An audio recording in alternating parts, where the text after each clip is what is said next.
It's that time of year. It's the Locked On NFL Mock Draft Special. Our hosts decide for all 32 teams who their next cornerstone player will be. Who will reach? Who will fall? Find out now. Here we are, episode 5 of the 2025 Locked On NFL Mock Draft Special. The most comprehensive mock draft you'll find is even bigger again this year. 7-episode series will take you through the entire first round of the NFL draft. We're almost there. There's some trade talks happening, unparalleled insight from all 32 of the teams here at the Locked On Podcast Network, your team every day. We've got the draft dudes, Kyle Krabs and Joe Marino of Locked On NFL Scouting, and fantasy insight from our Locked On Fantasy experts, as well as some other experts, insiders here on the network. It's so much fun. And the final episode will be an NFL squad reaction to the mock draft, providing insight and maybe some insults from a group of our Locked On NFL local experts on this year's selections. Of course, we are your hosts. I am Brian Peacock, NFL analyst and co-host of the Peacock and Williamson NFL show and the Locked On 49ers podcast. Here with me are my co-host, former NFL scout Matt Williamson, and my guys Keith Sanchez and Damian Parson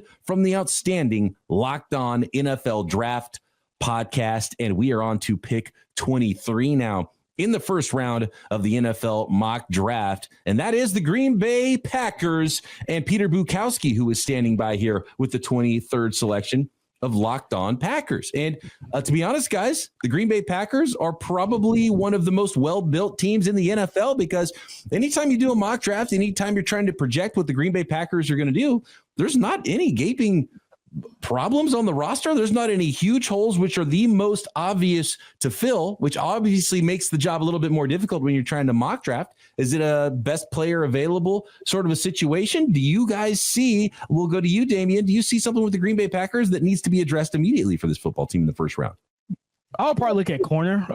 There's been rumblings of potentially trading Jair Alexander, their number one corner, and things like that. They got a lot of young guys behind them, but being able to go get, even if you kept Jair for another year, right? Like, I still would go and grab one of these big, because they're a team that typically is kind of RAS, the height, weight, speed, arm length, the Azariah Thomas, the Thomases of the world, the Trey Amos out of Ole Miss, those big physical long arm corners, the guys that have the athletic profile. I think that would be a nice fit in this Jeff Hafley defense to pair either with Jair and become the guy when Jair leaves, or to replace Jair if they were able to execute a trade maybe on draft day. Matt, taking a look at this roster, is it a situation where maybe you start to get ahead of it? Because as you know, we always expect all of these guys are going to hit and be exactly what we expect them to be on day one. Sometimes it takes some time to develop. Do you look at next year's free agent class and get a year ahead, like Damian was talking about with Jair Alexander? And I do know that Brian Gutekunst and the Green Bay Packers really love their height, weight, speed guys. Yeah, and this is a good roster, and I don't see glaring holes. Now, they picked 23rd. I'm not sure if they're going to be able to find this guy with the 23rd pick in this particular draft. But I think the biggest need is massive impact players. You know, like, where's the Micah Parsons or the Justin Jefferson? You know, when the going gets tough on either side of the ball, where's the superstar at any position? Mm-hmm. They have a lot of good. They got a lot of Bs. I need an A. I'm not sure where you find it. It'd be great if it was an edge rusher or a shutdown corner or a big-time receiver. But that probably isn't in the making. But, BP, we go over the draft ditty stuff on our show. Other than last year's pick, an offensive lineman, and Jordan Love, their first-round pick is almost always a defensive player. I mean, it's like money in the bank. Keith, let me throw a dark horse pick at you for the Green Bay Packers, and that is a guy that Jeff Hafley is familiar with from Boston College, and an edge rusher that potentially could add a little speed dimension off the edge in Donovan Ezeraku. Could that be a selection for the Packers here? Is he a first-round guy for you? Yeah, it's funny you mentioned that because I actually talked with Peter Bukowski about that when I was on Locked On Packers, and I actually said that this makes so much sense, right? Just getting, former head coach, getting his guy back in the building. And also the Packers have been one of those teams that while they intake the RAS score stuff, right? Sometimes that puts you in position to draft guys that haven't been proven, right? You draft Lucas Van Ness, and he was not a proven sack guy, but you get that other guy in Donovan Ezeraku, who's a proven get home guy. And I think you draft him and you you identified the floor, but you also realize that there's tremendous upside with him. I think this would be a home run pick for the Packers.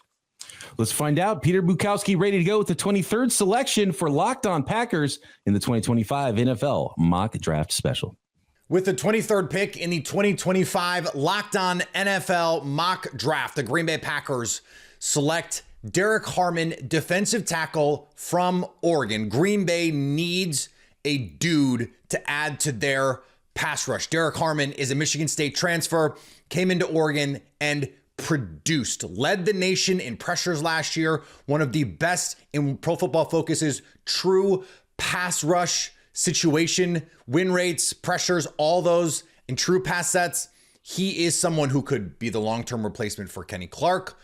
The Packers may not have Kenny Clark on the roster in 2026. He gets very expensive. Their roster is very expensive next year. Former first-round pick Devontae Wyatt, who's been a terrific spot pass rusher for Green Bay, he may not be on the roster with that fifth-year option looming that Green Bay is going to have to decide on. So if they're going to take a pass rusher in this spot, someone like Harmon, major conference pedigree, ran that sub 5-second 40 at 313 pounds, and bona fide pass rush productivity, it makes perfect sense for Green Bay. Derrick Harmon, he's got traits. He's got height, weight, speed. Love the athleticism he showed off at the combine. He's got some production. Keith, what about the consistency? Because I see some times where, he's kind of out of the play. Sometimes he's all over the play. Kind of hit or miss for me, which was really hard for me to kind of put where I want him in the draft, because some people say, man, he's a top 15 pick. And sometimes you see it. And some people say, he's actually kind of a second round pick. And I kind of see that too.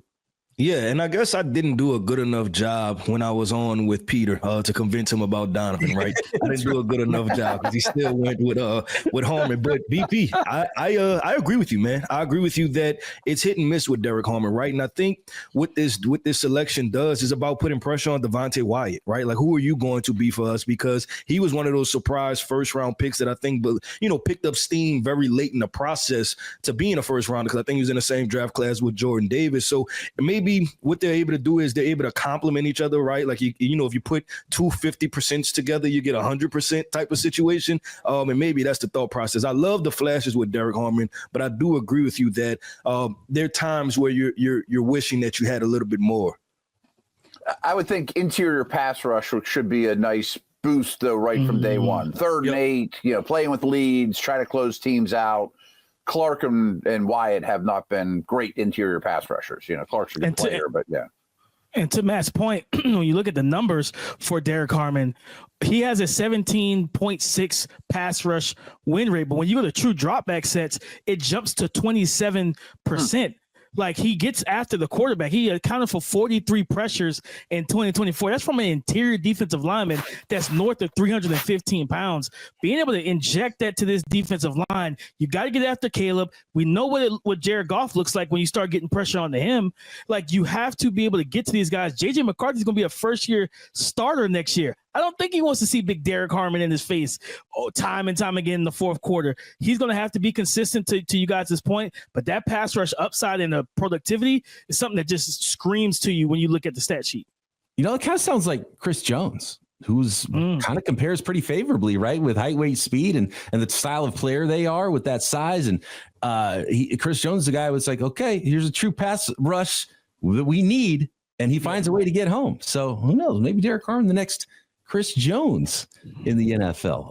We're moving on here now to the Minnesota Vikings, who are, I know, a team that has talked about some trades, and there have been a lot of trade calls. Not a lot of trades have been consummated. In fact, none so far in this mock draft. And that might be pretty telling about what is going to happen in the real things. I just think there's a lack of players that people are trying to move up for. So we'll see if it's a stick and pick for Luke Braun and Locked On Vikings, who are now on the clock. Man, Matt, when you look at the Minnesota Vikings here, what is the big need and what do they need to accomplish in the first round of this draft? One thing I think they really need that they've been very short on this year and the last couple of years is day 2 picks. They don't make any picks on the second day of the draft. I mean, I would be very open to moving out of this spot if I were them. I don't see one player on the board that I just have to have. I don't know if anyone's calling them, but I would love to move back if I were in their shoes. Not only did they trade up for McCarthy, but they traded up for the edge rusher too, Turner. So, I mean, that's it's paying off. Now, they went and got the Colts center and Colts guard. And so I think the O-line's basically complete. I think the offense is basically complete. But I would love to get Flores more movable chess pieces. I mean, we know he puts a lot of stress on his corners. A corner would make sense here. But I love the idea of one of the two top safeties learning from Harrison Smith. I mean, what a perfect mentor to hand the baton over to. Yeah, I like that a lot, Matt. And I just wanted to jump in real quick, BP. I think the safeties is where this potentially lands. And you look at this secondary, Minnesota, and I always say this on the pod with DP, right? I'm like, they're one of those teams that it seems like they're always drafting a corner and they still always need corners and DPs, right? And Harrison Smith is getting older. I think a couple of years ago, they tried to draft Lewis Sign right out of Georgia, another Georgia pick. And I think just due to injuries and potentially playing out of position, it just hasn't worked out. So maybe you go back to another Georgia safety again and get the number one safety on the board to pair with Harrison Smith. They lost. I felt like the Vikings and the Colts did a swap. The Vikings took the interior offensive lineman from the Colts. If I remember correctly, the Colts took their safety, Cam Bynum, and added him to their secondary. They definitely need to add a safety because Harrison Smith is a guy that's getting older. But then beside him, your other star guy that was there, he left in free agency.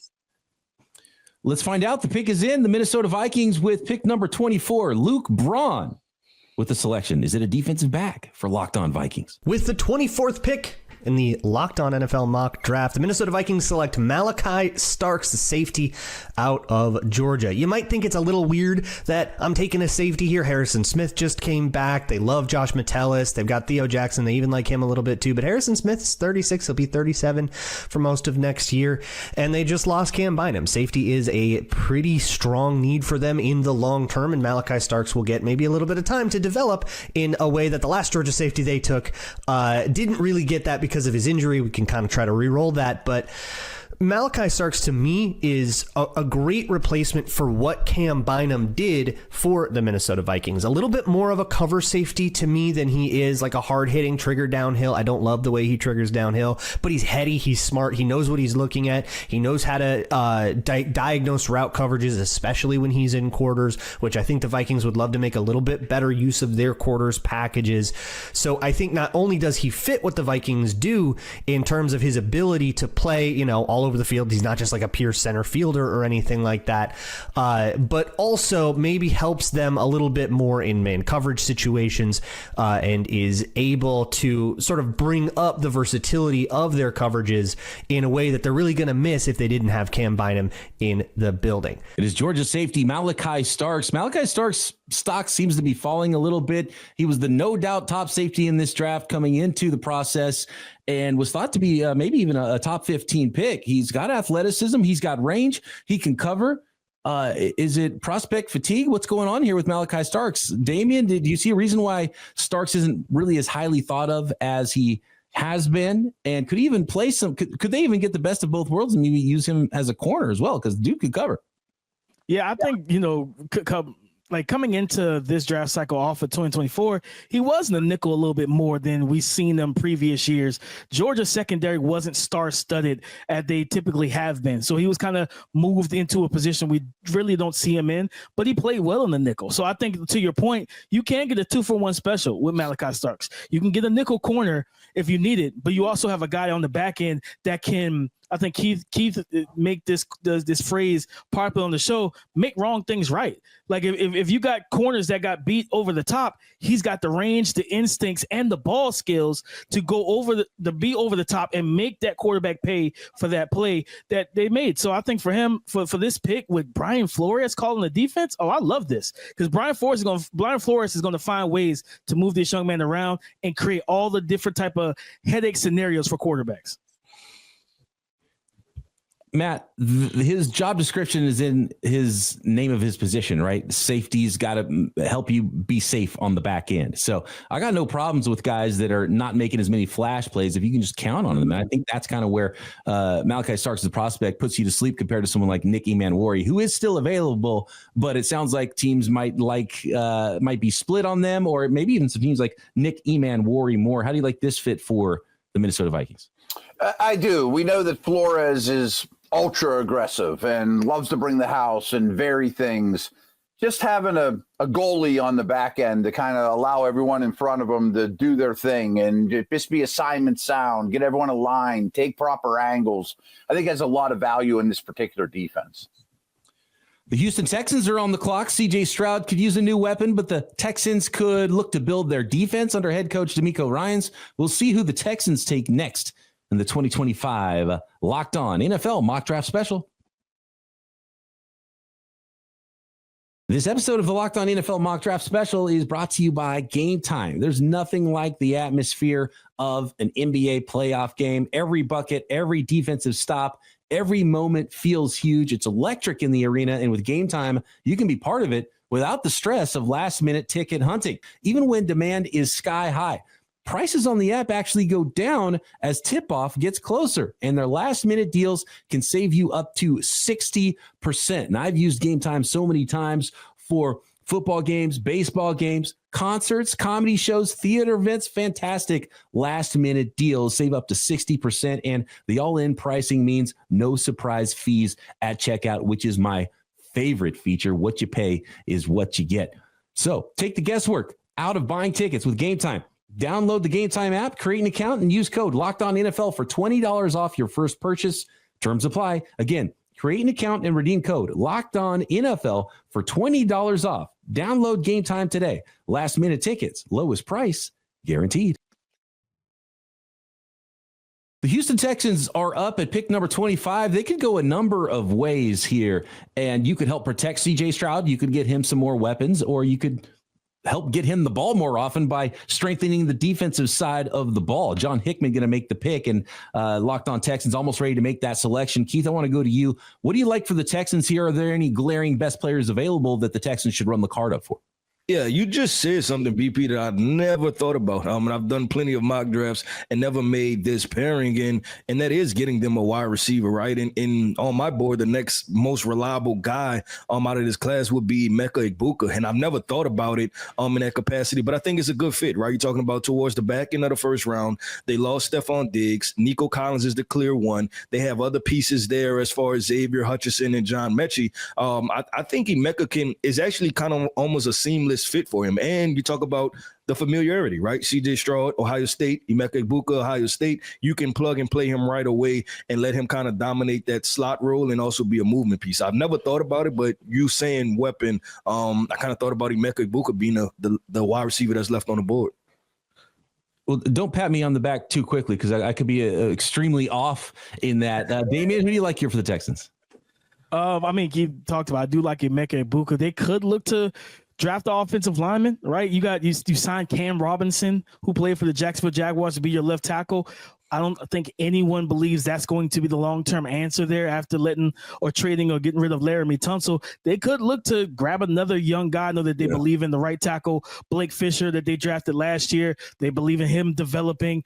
The interior offensive line is solid with Titus Howard and I think Juice Scruggs and those guys. But that left tackle spot is still kind of a worry for me. And C.J. Stroud was under a lot of pressure last year. You know, Matt, Simmons I'm a little shocked that there's three tackles, Banks, Simmons, Connerly. Those guys don't last in the real world, and it might be time to grab Simmons, who, even if he's not ready for week one, you sign Cam Robinson, it might pay off huge down the road. But I would go to one of the Ohio State dudes, either Egbuka or Simmons. Yeah, Simmons on tape is maybe the best tackle. He's got the injury problem, but Kelvin Banks usually doesn't make it this far. It's rare that you see him available at pick 25. So let's find out if that's the direction John Hickman goes. The host of Locked On Texans ready to go with pick number 25. With the 25th selection in the 2025 Locked On NFL Mock Draft, the Houston Texans select Emeka Egbuka, wide receiver from Ohio State. Why? Because Houston needs talent in their wide receiver room. They lost out on Stephon Diggs in the offseason. He's in New England. Tank Dell will be nursing his injury that he suffered near at the end of last season. And Houston needs to bring in a player that can come in and potentially be the wide receiver 2 day one. That's what Emeka brings. And also look at the familiarity that he shares with quarterback C.J. Stroud. His best year in college catching passes from CJ. So why not bring a familiar face to a player that needs those weapons, not only on the outside, but wherever Houston can play him on that field. And also looking at Christian Kirk, who was traded for in the offseason, that allows for his expectations to be more realistic for the Houston Texans. He doesn't have to be the savior, which is not what they're counting on, but adding Emeka makes it easy for the Houston Texans to have weapons across that field that CJ Stroud can dink and dunk to when he needs to. And it is Ohio State, and it is wide receiver Emeka Egbuka. Matt, what do you think about the argument? And fan bases go through this every single draft. It feels like they want to help their quarterback, but then they argue about, do you help him by protecting him? And a good quarterback can make his own wide receivers, or do you get someone who can help him play up and get a playmaker to catch the ball and not worry as much about the offensive line? I do like the Egbuka pickup. I mean, very, very reliable. I don't trust Tank Dell at all from a health perspective. He probably doesn't play at all this year. Yeah, the Ohio State connection is wonderful. I hope with their few other picks, and they did accumulate some with the Tunsil trade, obviously, I would attack the offensive line from here going forward. But this is a solid pickup. Yeah, I initially was kind of split, and I was almost leaning towards Matt with the potentially going with offensive tackle, right, with this pick. But looking back on it and remembering the Tank Dell injury, I think this is probably your primary need, right? Like, you need pass catchers because a wide receiver core that was one of the best in the NFL with a departure and an injury has quickly become one of the more dire wide receiver rooms across the NFL. Yeah. Yeah, you have Nico Collins. They got John Mechie, Xavier Hutchinson. They got some young guys in there. They do have Christian Kirk. We should have mentioned that. And they did. Christian Kirk as well. Kirk, but still, I think with the new OC, they change it at OC. They got to get a guy that they can feel comfortable with now to be the true number 2 to Nico Collins. And like Matt talked about, the injury to Tank Dell, who I love this game, but he's been injured 2 years in a row since coming into the league. I think Emeka Egbuka makes a lot of sense. Guys, we have a trade. We finally have a trade. The first there we go. In the 2025 Locked On NFL mock draft, and it is probably the right type of team that is always active, and that is the Philadelphia Eagles. The Eagles are coming up here with the Los Angeles Rams from pick number 32 to pick number 26, and it looks like the Eagles are going to give up pick 96. So late third round pick to come up from 32 to pick 26.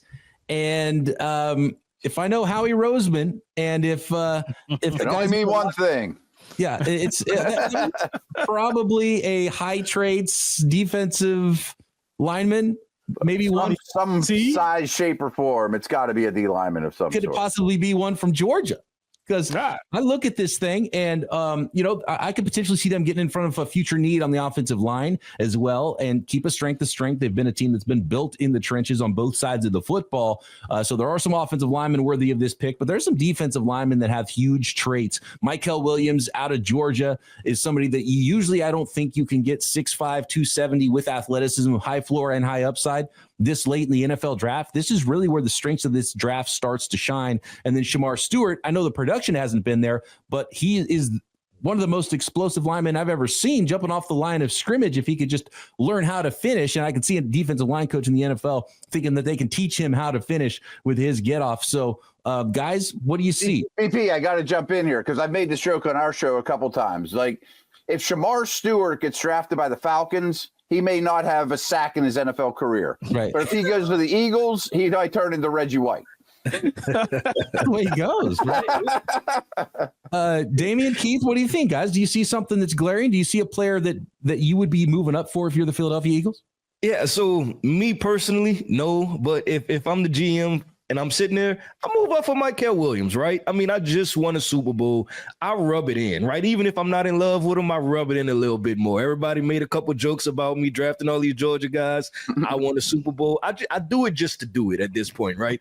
So I go Mykell Williams right here.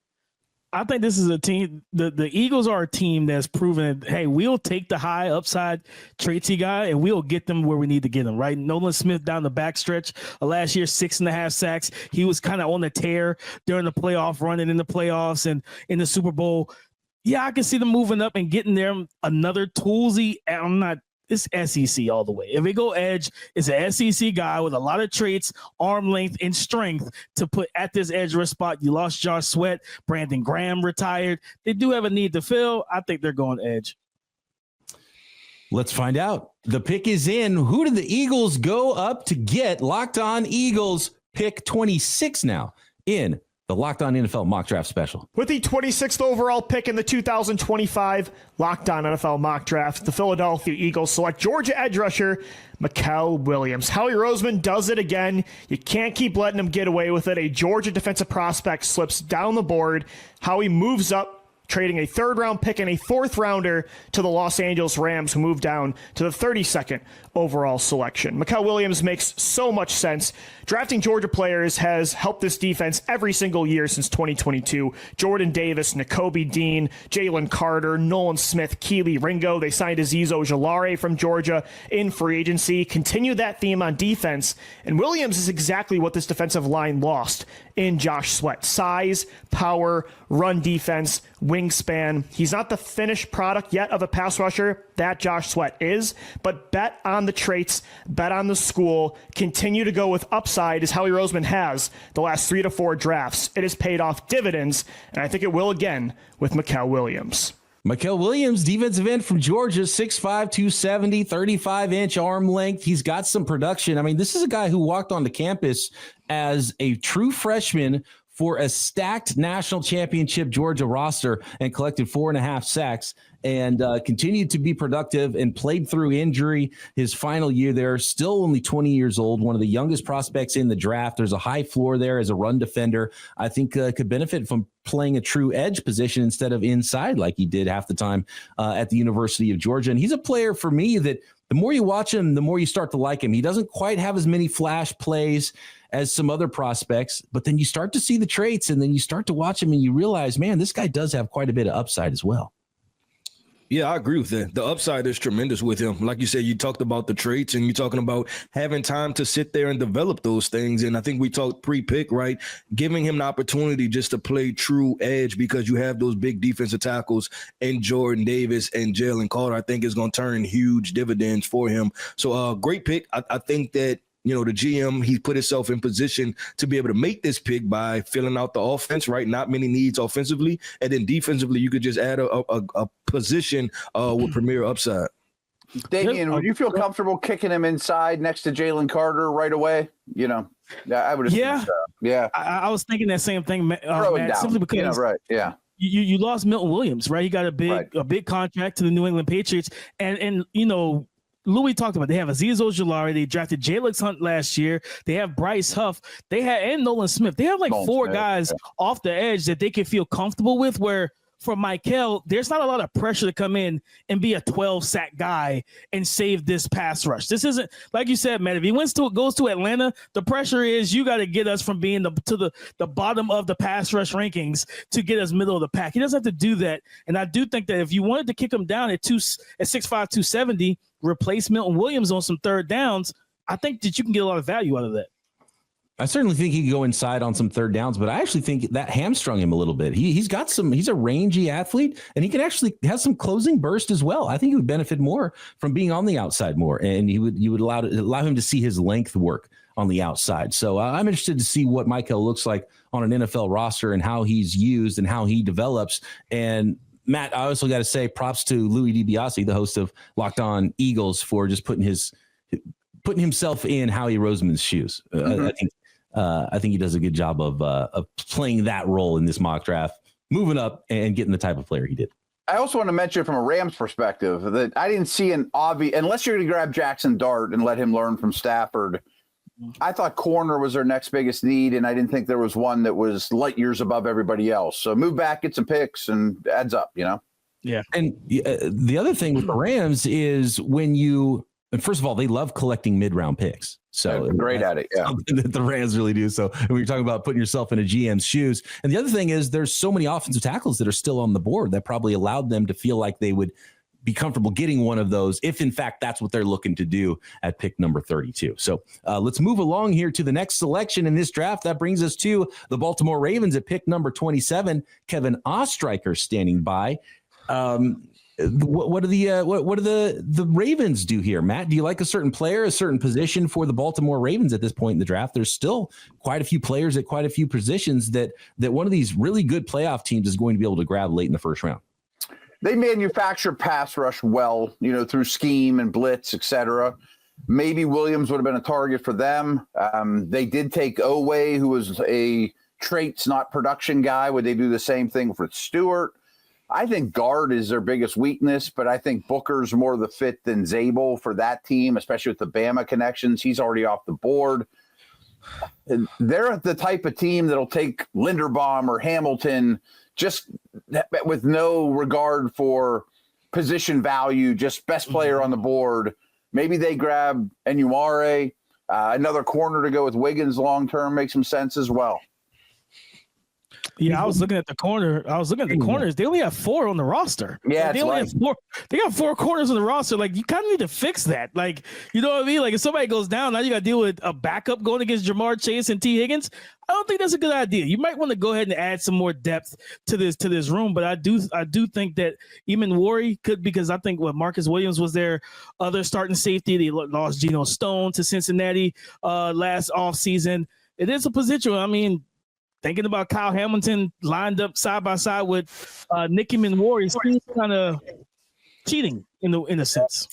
That would be a lot of size and athleticism in the middle of the football field for the Baltimore Ravens. The pick is in, pick number 27. Kevin Ostreicher ready to go for Locked On Ravens. But the 27th selection in the 2025 Locked On NFL Mock Draft, the Baltimore Ravens select Nick Emmanwori, safety, South Carolina. Emmanwori put together one of the best combines we have ever seen out of a player of his size, and he has an incredible blend of size and speed that could really help take Baltimore's defense to the next level. It's Zach Orr's second season as Baltimore's defensive coordinator, and a player with the versatility that Nick Emmanwori has would be incredible for him. Now, the Ravens have put themselves in a position to draft best player available instead of need. There are a lot of ways this pick could go, but if Emmanwori falls to 27, he would absolutely constitute the best player available. And even though safety is not the Ravens' biggest need, with them having Kyle Hamilton already in the fold, a lot of teams are looking for that next Kyle Hamilton,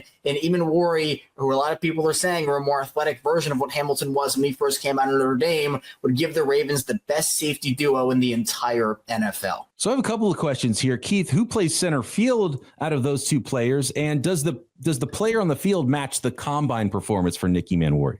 Yeah, that's exactly where I was going with this, BP, is that if you have two low hole safeties, then who's the high hole guy, right? And I think that was what becomes kind of somewhat of the issue. I don't know if it becomes redundant skill sets for the Baltimore Ravens. I would say you have to put Kyle Hamilton at the free. And I know he doesn't have the speed, but I have to be completely honest. Watching Nick, I see most of his plays made close to the line of scrimmage too. So this one for me is more of a head scratching, not from the selection, but because of what's on the roster. I'm trying to have these pieces and putting the pieces to the puzzle together. They kind of bump against each other some. Yeah, I mean, going into their bye, they had so many coverage issues, and then they took Hamilton, put him in the deep middle, and that helped erase their problems. The defense took a massive step forward.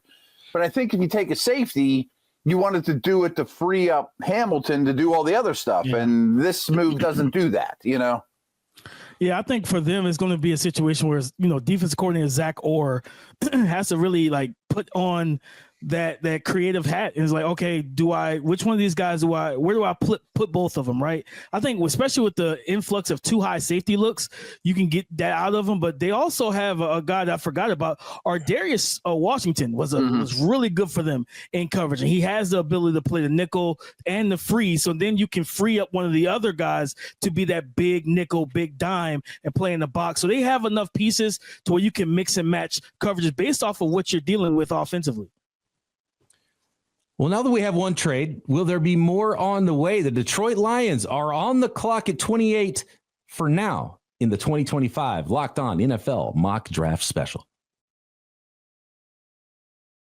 This episode of the Locked On NFL Mock Draft Special is brought to you by LinkedIn Jobs. As a small business owner, your work doesn't end when the clock hits 5. Your business is always on your mind, which means when it's time to hire, You need a partner that works just as hard as you do. That's where LinkedIn Jobs comes in. When you clock out, LinkedIn clocks in. LinkedIn makes it easy to post your job for free, share it with your network, and get qualified candidates all in one place. If it was just that easy for NFL teams to find the exact right candidate for all the positions they're trying to fill. And when you post your job, LinkedIn's new features can help write job descriptions, quickly get your job in front of the right people with deep candidate insights. And here's a pro tip: add the hiring frame, the hashtag hiring frame to your profile picture to double your reach to qualified candidates. No wonder 72% of small businesses say LinkedIn helps them find high quality hires. So post your job for free at linkedin.com/LockedOnNFL. That's linkedin.com/LockedOnNFL to post your job for free. Terms and conditions apply. Let's see where Matt Derry goes. He's the host of Locked On Lions, maybe fielding some calls. Teams getting a little itchy here at the end of round one, moving around a little bit. I like that. As it pertains to the Locked On Lions and the Detroit Lions roster as of now, Matt, where do you like the Lions going here at pick number 28 at this portion of the draft? So anyone that's ever on the internet sees an edge rusher going here opposite Hutchinson, and I got no problem with that. They have leads. You bring out the pass rush and you finish them off in the dome, in a loud dome. Great. But outside of maybe Philadelphia, nobody values the offensive line more than Detroit. And Decker's getting up in age. They lost Zeitler at guard, and they're going to replace him with questionable replacements. You could groom Connerly to get stronger. You could wait on Simmons. You could go with Zabel, or Banks still be in there. Kind of blows me away too. Yeah, Banks can start inside, then move outside eventually. Yeah. Well. So a lot of options there if they wanted to go really to either side of the line. Guys, what do you think, Keith? What side of the line would you go to? Yeah, I would go edge rusher. And listen, Peter didn't want my guy, but I mentioned Donovan Iziriku again, right? I think he's a naturally gifted guy that would step right in and be a nice complementary piece to Aiden Hutchinson, because even when Aiden is there and fully healthy, right? Usually having a 1-2 punch is what gets you over the top, right? Not just having one guy. So the Lions, that's their dire need. And even in the past, their general manager has always he's evaluated their roster well and said, hey, what do we need regardless of position, and then let me go fill it. Last year it was corners. They went and got 2 in their first 3 picks, I believe. So I look at this, I say Donovan Iziriku, get yourself a pass rusher, get you somebody opposite of Aiden. It looks like a stick and pick for the Detroit Lions at number 28. Matt Derry ready to go. The pick is in for Locked On Lions. With the 28th selection in the 2025 Locked On NFL Mock Draft, the Detroit Lions select Shamar Stewart, edge, Texas A&M. You look at Stewart's character, the way he's built, his size, his speed, his ability to get to the passer. You got to think Brad Holmes at number 28 here gets this edge rusher from A&M, a guy whose numbers weren't great in college, but freak athlete and a kid that can really get to the quarterback and do some damage, certainly in a position that the Lions need. Now, there were some other guys in consideration for this 28th pick that are right there with Stewart in my mind for the Lions. Nick Scorton, his teammate at A&M, and Donovan Eziraku, an edge rusher from Boston College. I think the Lions would consider both of those guys, but we're taking Stewart here because of the need, certainly, and the fact that he's got a big body, can play inside and outside on that defensive line, something the Lions love. They love versatility along the defensive line. I think that this is the route they're going to go at 28, and this is how the draft, at least this mock draft, falls for us and Detroit at number 28. I actually really like this pick for the Detroit Lions at 28, Shamar Stewart. He makes me very nervous when you're talking about a top 10 pick, and when you see a guy who's 6'4", 6'5", 200, played at 280 pounds down to 267, that runs a 4.59, has this explosive ability. It gets you excited, and I could see why a team would jump on him early. But when you start to get down the board here and picking him a little bit later, I start to like that pick a little bit more, because there is some floor, Damian, right, to him being a decent run defender. And man, if you could just teach him to finish somehow, get a little better at the top of the rush, you might really have something in a couple of years that could be the best player in the entire draft, really, with his explosive ability. 100%, BP. I always say this: pressures are sacks not converted. And he had 33 pressures on the season last year. On true dropback sets, he had a pass rush win rate of like 22%.